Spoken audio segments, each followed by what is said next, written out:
Hi friends, welcome to my channel. ఎప్పటిలాగే ఈరోజు బైబిల్లో 35వ బుక్ హబక్కూకు గురించి తెలుసుకుందాము. ప్రవక్త హబక్కూకు వద్దకు వచ్చిన దేవోక్తి: యెహోవా ఎక్కడ చూసినను నాశనము బలాత్కారం అగుపడుచున్నవి, జగడము కలహము రేగుచున్నవి. ధర్మశాస్త్రము నిరర్ధకమాయను, న్యాయము జరుగకుండెను. భక్తిహీనుడు నీతిపరులను చుట్టుకొనుచున్నారు. యెహోవా ఇలాగు సెలవిచ్చున్నాడు: ఆలకించుడి, ఉనికి పట్టులను ఆక్రమించుటకు బూదిగంతములు సంచరించు ఉద్రేకం గల క్రూరులకు కల్దీయులను రేపుచున్నాను. వారు ప్రభుత్వ విధులను ఇష్టం వచ్చినట్టు ఏర్పరచుకుందరు. వారి గుర్రములు చిరుత పులుల కంటే వేగము, వారి రౌతులు తటాలున్న జొరబడుదురు. ఎరను వడిగా పట్టుకొని పక్షి వలె ఒత్తురు. బలాత్కారము చేయుటకు వారు వచ్చెదరు. రాజులను అపహాస్యము చేతురు, అధిపతులను హేళన చేతురు. ప్రాకారము గల దుర్గములన్నిటినీ తృణీకరింతురు. మట్టి దిబ్బ వేసి వాటిని పట్టుకొందురు. తమ బలమును తమకు దేవతగా భావింతురు. గాలికి కొట్టుకొని పోవునట్లు వారు కొట్టుకొని పోవచ్చు అపరాధులగుదురు. యెహోవా పరిశుద్ధ దేవ, ఆది నుండి ఉన్నవాడా, నీవు మాకు తీర్పు తీర్చుటకు వారిని నియమించి ఉన్నావు. యెహోవా ఇలాగు సెలవిచ్చెను: వారు యథార్థపరులు కాక తమలో తాము అతిశయపడుదురు.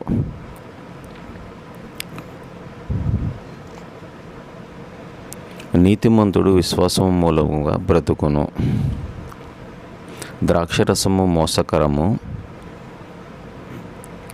తనను బట్టి అతిశయించువాడు నిలువడు. తనది కాని దాన్ని ఆక్రమించి అభివృద్ధి నొందిన వానికి శ్రమ, తాకట్టు సొమ్ము విస్తారంగా పట్టువానికి శ్రమ. వడ్డీకిచ్చువారు హఠాత్తుగా నీ మీద పడుదురు. నిన్ను హింస పెట్టబోవారు జాగ్రత్తగా ఒత్తురు.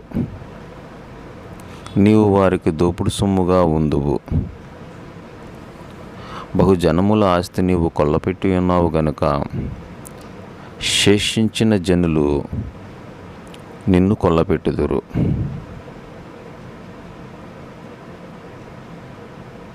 తన ఇంటి కొరకు అన్యాయంగా లాభం సంపాదించుకున్న వానికి శ్రమ. నీవు చాలామంది జనములను నాశనం చేయుచు నీ మీద నీవే నేరస్థాపన చేసి ఉన్నావు.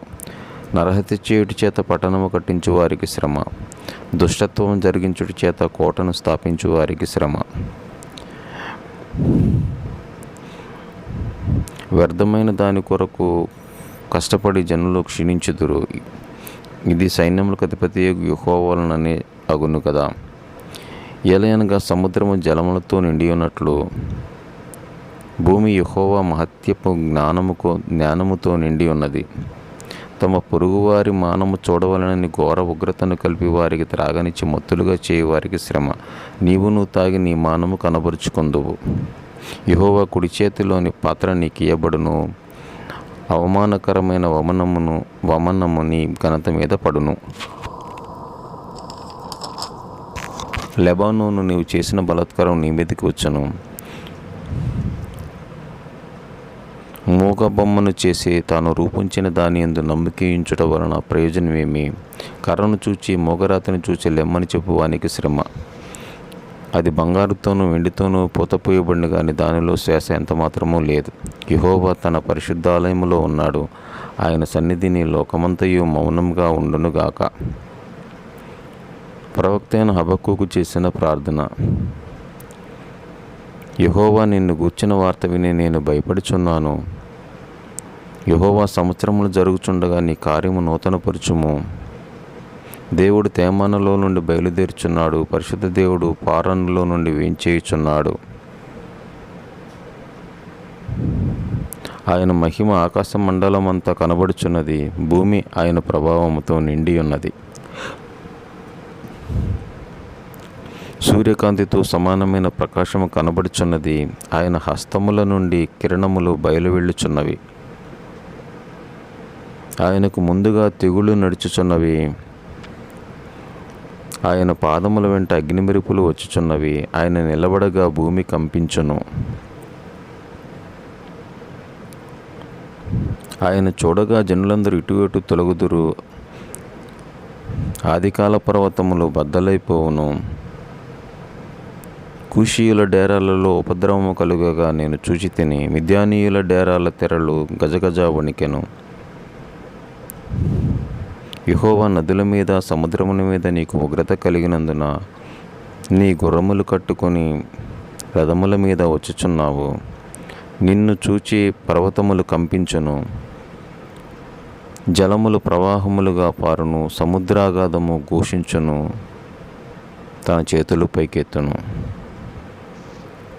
నీ ఈటెలు తడతడలాడుచుండగా నీ బాణముల కాంతికి భయపడి సూర్యచంద్రులు తమ నివాసములలో ఆగుదురు.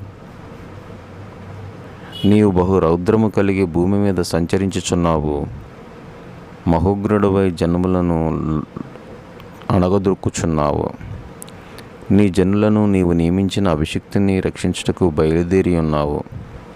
దుష్టుల కుటుంబీకులలో ప్రధానుడు ఉండకుండా వారి తలను మెడను ఖండించి వారిని నిర్మూలన చేయుచున్నావు.